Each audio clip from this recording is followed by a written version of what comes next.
नमस्कार दोस्तों, learn with RJ में आपका स्वागत है। तो दोस्तों, आज मैं आपके लिए लाया हूँ एजुकेशन इंफॉर्मेशन टेक्नोलॉजी के एमसीक्यूज के एक और भाग को।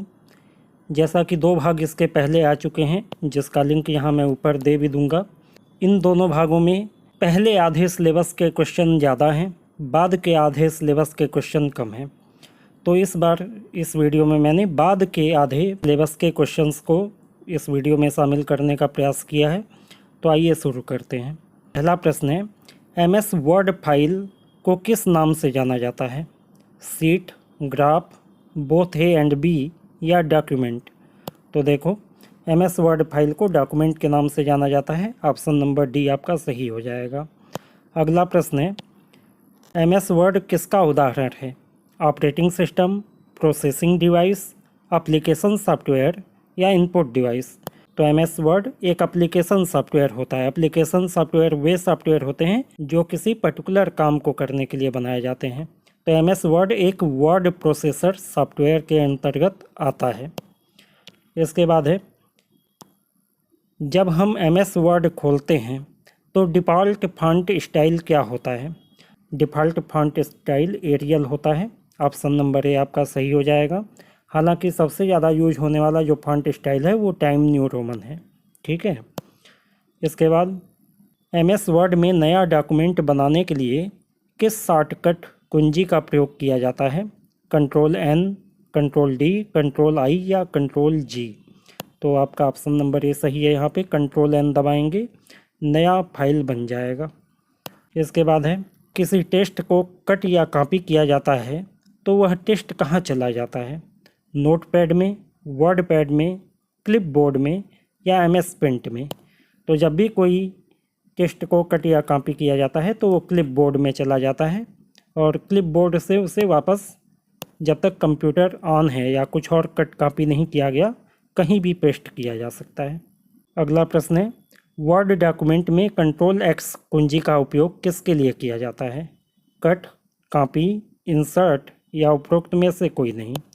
तो देखो, कंट्रोल एक्स का प्रयोग किया जाता है कट के लिए, और कंट्रोल सी का प्रयोग किया जाता है कॉपी के लिए, और कंट्रोल वी का प्रयोग किया जाता है पेस्ट करने के लिए। अगला प्रश्न है, एमएस वर्ड में डॉक्यूमेंट ओपन करने के लिए शॉर्टकट की क्या है? कंट्रोल F12, कंट्रोल ओ, ए और दोनों, या कंट्रोल 5? तो यहाँ पे आपका ऑप्शन नंबर बी सही है, कंट्रोल ओ। ठीक है। अगला प्रश्न है, किसी भी टेक्स्ट को बोल्ड करने के लिए शॉर्टकट क्या होता है? किसी भी टेक्स्ट को बोल्ड करना हो तो टेक्स्ट को सेलेक्ट करने के बाद कंट्रोल बी दबाना पड़ता है। अगला प्रश्न है, डॉक्यूमेंट को सेव करने की शॉर्टकट की क्या है? तो डॉक्यूमेंट को सेव करने के लिए कंट्रोल एस दबाना पड़ता है। अगला प्रश्न है, कंट्रोल वी का प्रयोग किस लिए होता है? जो कुछ भी कॉपी किया गया है उसे पेस्ट करने के लिए, जो कुछ भी कट किया गया है उसे पेस्ट करने के लिए, ऊपर के दोनों, या इनमें से कोई नहीं? तो भाई देखो, कंट्रोल वी पेस्ट करने के लिए यूज होता है। अब कॉपी किया हुआ मैटर होगा तो भी वो पेस्ट हो जाएगा, कट किया हुआ मैटर होगा तो भी वो पेस्ट हो जाएगा। इसलिए यहाँ पे ऑप्शन नंबर सी सही होगा, ऊपर के दोनों। अगला प्रश्न है, वर्ड डॉक्यूमेंट को प्रिंट करने के लिए किस शॉर्टकट कुंजी का प्रयोग किया जाता है? तो किसी डॉक्यूमेंट को प्रिंट करने के लिए कंट्रोल पी दबाने पर प्रिंट वाला पेज खुलकर आ जाता है। ऑप्शन नंबर सी आपका सही होगा। ज़्यादा से ज़्यादा फॉन्ट लिमिट कितनी हो सकती है किसी एक कैरेक्टर की एमएस वर्ड में? एमएस वर्ड में फॉन्ट मैक्सिमम किस साइज का हो सकता है? तो 1638 इसकी मैक्सिमम साइज हो सकती है। अगला प्रश्न, स्पेलिंग चेक करने के लिए शॉर्टकट की निम्न में से क्या है? F11, F12, F9 या F7? तो स्पेलिंग चेक करने के लिए F7 दबाना पड़ता है, तो स्पेलिंग एंड ग्रामर वाला फंक्शन चालू हो जाता है। प्रिंट प्रीव्यू के लिए प्रयोग की जाने वाली शॉर्टकट की क्या है? प्रिंट करने के पहले यदि डॉक्यूमेंट को आप देखना चाहते हैं कि कैसा दिखता है, वो प्रिंट होते वक्त कैसा आएगा, तो आप कंट्रोल F2 दबा देंगे, प्रिंट प्रीव्यू का पेज खुल जाएगा और वहाँ मार्जिन वगैरह आप सेट कर सकते हैं। ऑप्शन नंबर बी आपका सही हो जाएगा। एमएस वर्ड में वाटरमार्क किस मेनू में होता है? होम, इंसर्ट, व्यू या पेज लेआउट? तो वाटरमार्क लगाना हो तो पेज लेआउट में आपको जाकर वाटरमार्क को सेलेक्ट करना पड़ता है। ऑप्शन नंबर डी आपका सही हो जाएगा। MS वर्ड में फुट नोट्स और एंड नोट्स का उपयोग किसके लिए किया जाता है? रेफरेंस के लिए, सूचना के लिए, पॉइंट के लिए या लिस्ट के लिए? तो यहाँ पे आपका ऑप्शन नंबर ए सही होगा, रेफरेंस के लिए। अगला प्रश्न है, किसी पैराग्राफ की लाइनों के बीच में स्पेस बढ़ाने के लिए किस कमांड का प्रयोग किया जाता है? इंडेंट, अलाइनमेंट, लाइन स्पेस या इनमें से कोई नहीं? तो पैराग्राफ की लाइनों के बीच में स्पेस बढ़ाना है तो लाइन स्पेस ऑप्शन को यूज करेंगे। ऑप्शन नंबर सी आपका सही हो जाएगा। अगला प्रश्न है, निम्न में से कौन सा MS ऑफिस का वर्जन नहीं है? ऑफिस 2010, ऑफिस 2016, ऑफिस 365 या ऑफिस 2011? तो देखो, ऑफिस 2010, 2016 और ऑफिस 365 ये तीनों MS ऑफिस के वर्जन हैं। ऑफिस 2011 नाम से कोई वर्जन नहीं है। अगला प्रश्न है, MS वर्ड में डॉक्यूमेंट में बॉर्डर अप्लाई कर सकते हैं? टेक्स्ट में, पैराग्राफ में, सेल में या उपरोक्त सभी में? तो यहाँ पे आपका ऑप्शन नंबर डी सही होगा।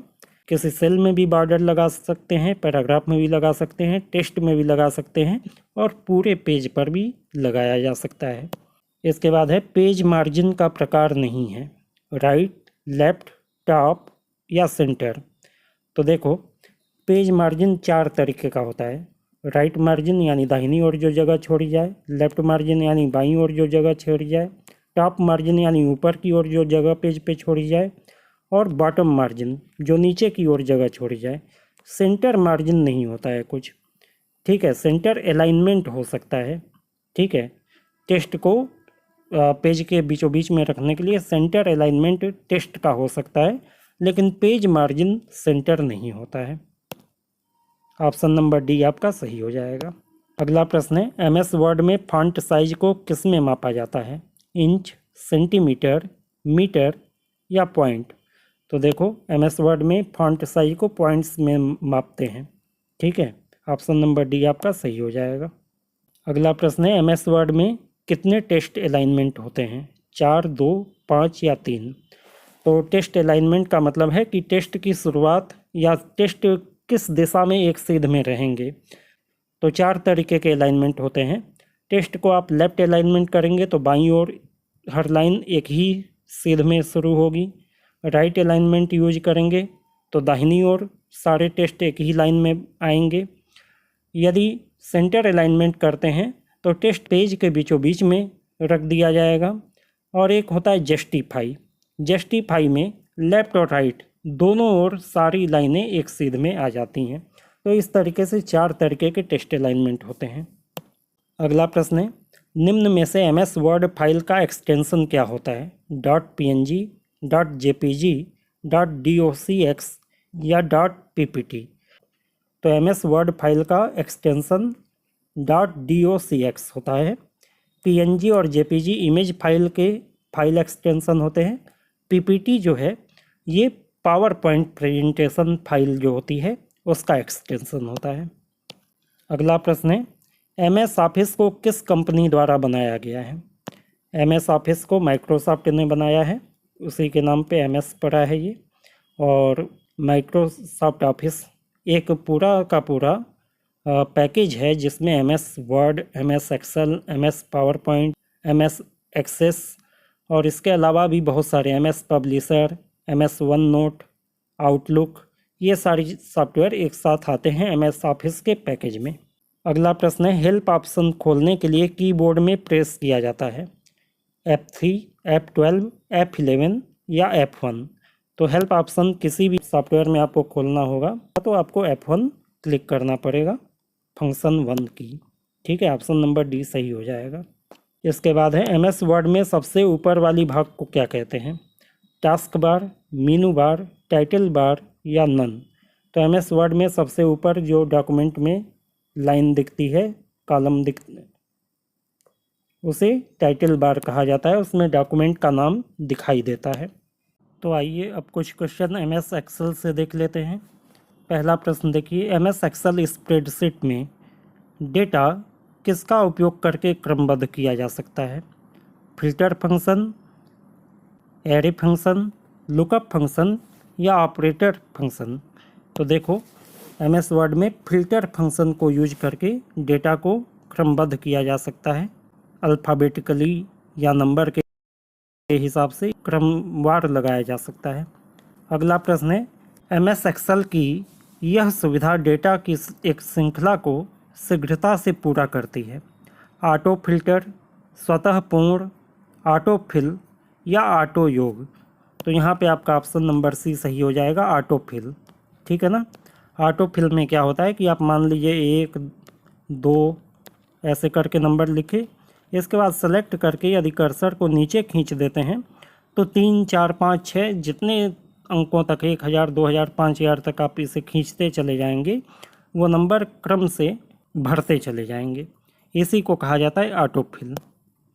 अगला प्रश्न है, MS एक्सेल में कौन सा फंक्शन नहीं है? Which one is not a function in MS Excel? Proper, average, count या क्लियर? तो देखो क्लियर नाम से कोई भी फंक्शन MS एक्सेल में नहीं है। ऑप्शन नंबर डी आपका सही हो जाएगा। अगला प्रश्न है, in MS Excel page border option is available under which tab? Insert, page layout, view या नन ऑफ द एबव? तो देखो इन तीनों में ही बॉर्डर का कोई ऑप्शन नहीं होता है। इसके बाद है, in MS Excel control S can be use to save the file, save as, switch between the open tab. तो यहाँ पे आपका ऑप्शन नंबर ए सही होगा। फाइल को सेव करने के लिए कंट्रोल S की का प्रयोग किया जाता है। अगला प्रश्न है, in MS Excel keyboard shortcut key to create a new workbook is known as tab N, FN N, alt N या कंट्रोल N? तो यहाँ पे आपका ऑप्शन नंबर डी सही होगा। कंट्रोल N दबाने पे नई वर्कशीट आप या नई वर्कबुक बना सकते हैं। ऑप्शन नंबर डी सही हो जाएगा। In MS Excel workbook can be close using the keyboard shortcut control C, control W, escape या कंट्रोल E? तो MS एक्सेल में यदि आप वर्कबुक को बंद करना चाहते हैं तो कौन सा शॉर्टकट की यूज करेंगे? Control W। ठीक है, ऑप्शन नंबर बी आपका सही हो जाएगा। Which can be use as a keyboard shortcut key to check spelling in MS Excel?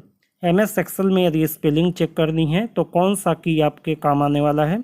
तो इसके लिए काम आने वाला है F7। ऑप्शन नंबर बी आपका सही हो जाएगा। Which key is used for help in the MS Excel? Window H, F1, F10 या F2?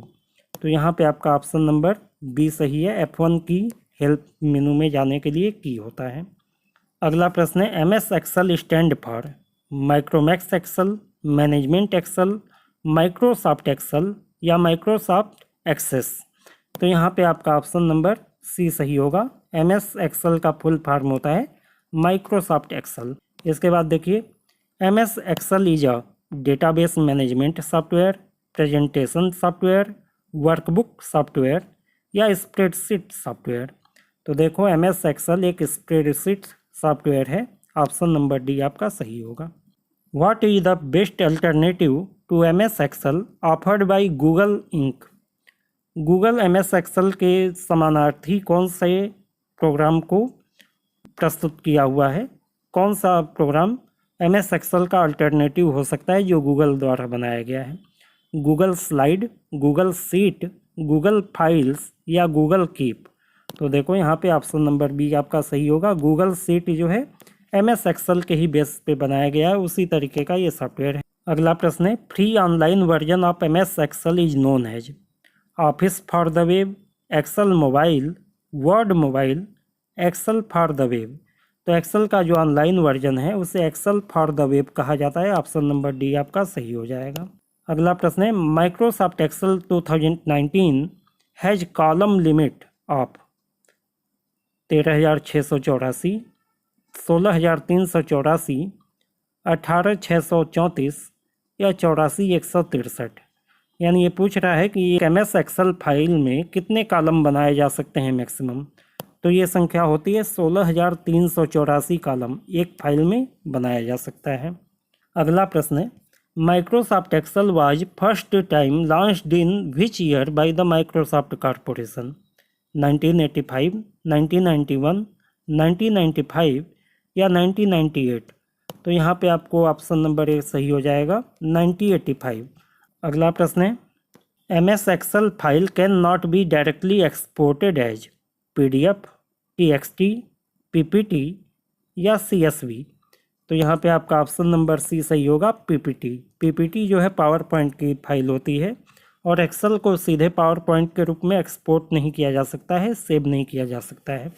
हालांकि PDF में, TXT यानी टेस्ट में और CSV यानी कामा सेपरेटेड वैल्यू में इसे सेव किया जा सकता है। ऑप्शन नंबर सी आपका सही हो जाएगा।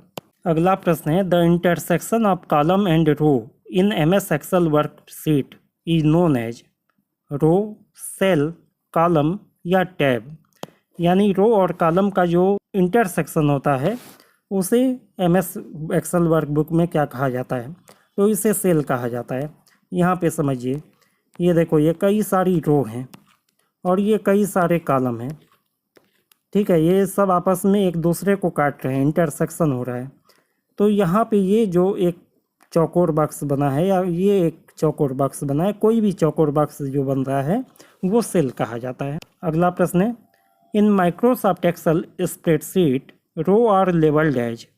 रो को किस नाम से लेबल किया जाता है?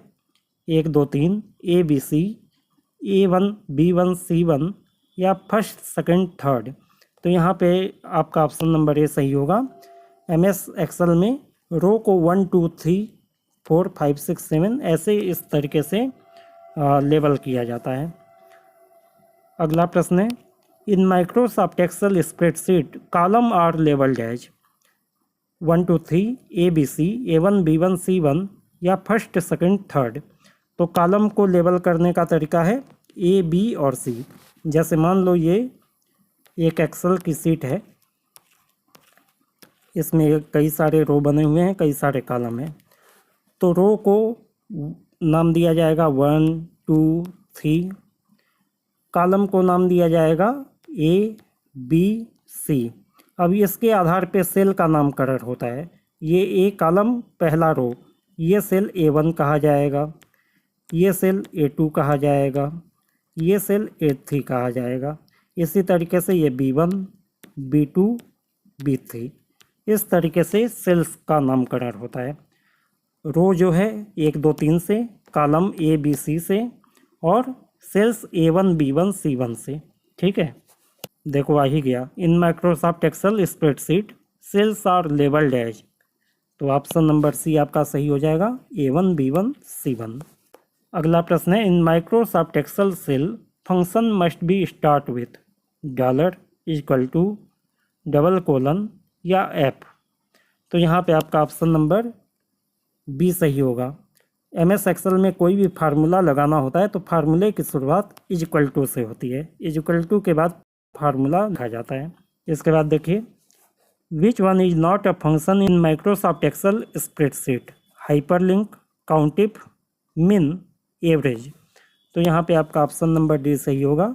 ये तीनों फार्मूले यूज होते हैं या माइक्रोसॉफ्ट एक्सेल में अवेलेबल हैं, लेकिन एवरेज का ये कोई फार्मूला माइक्रोसॉफ्ट में अवेलेबल नहीं है। ऑप्शन नंबर डी आपका सही हो जाएगा।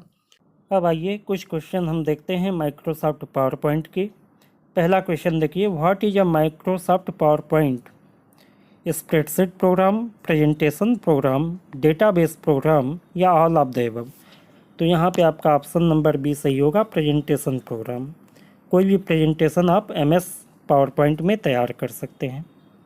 अगला प्रश्न है which of the following is the file extension of power point application? .ppt, .jpg, .html, .docx। तो यहाँ पे आपका ऑप्शन नंबर ए सही होगा, .ppt। प्रेजेंटेशन फाइल जो है .ppt एक्सटेंशन के साथ सेव होती है।